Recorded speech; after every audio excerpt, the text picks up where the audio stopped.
શ્રીરંગ રાજેશાયર અને જય Sainath education and charitable trust દ્વારા આયોજિત મટકી ફોડ મહોત્સવમાં ગોત્રી રોડ કિશન કોમ્પ્લેક્સ ખાતે મટકી ફોડ યોજવામાં આવી હતી।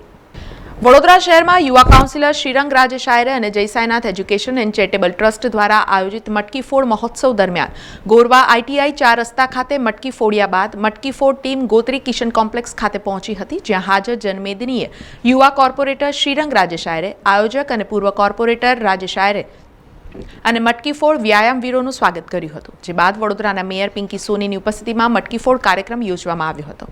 આ તબક્કે કોર્પોરેટર ઉમંગ બ્રહ્મભટ્ટ પણ ઉપસ્થિત રહ્યા હતા।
ભગવાન શ્રી કૃષ્ણ કે જેની લીલાઓ અપાર છે, તે જન્મથી લઈ અને આપણને મનુષ્યોને પોતાના આખા જીવન માટેના અનેકવિધ સંદેશો તેમને તેમની અવનવી લીલાઓ દ્વારા આપ્યો છે। ત્યારે કૃષ્ણ ભગવાનનો જન્મ એટલે કે કૃષ્ણ જન્મોત્સવ અને એના બીજા દિવસે જ્યારે મટકી ફોડના કાર્યક્રમનું આયોજન થાય, આજની આ એમની માખણ ચોરીની લીલાને અનુરૂપ દહીં આંટીનો ઉત્સવ પ્રતિવર્ષ આપણા રાજેશભાઈ આયરે તથા મારા સાથી સભાસદ શ્રી એવા શ્રીરંગ આયરે આ પરિવાર દ્વારા 12 મહિના અનેકવિધ આયોજનો કરી અને સેવાને જ પોતાનો પરમ ધર્મ બનાવ્યો છે।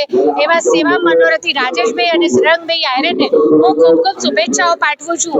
આ ગોકુળ અષ્ટમી અને નવમીના તહેવારોમાં હું ભગવાન શ્રી કૃષ્ણને પ્રાર્થના કરું કે રાજેશભાઈ આયરે તથા શ્રીરંગભાઈ આયરેને ઈશ્વર આવા સેવા મનોરથો પૂર્ણ કરવા માટે ખૂબ શક્તિ આપે અને હંમેશા આપણા સૌને ભગવાન શ્રી કૃષ્ણ તેમના આશીર્વાદના ક્ષેત્રમાં રાખે તેવી પ્રાર્થના।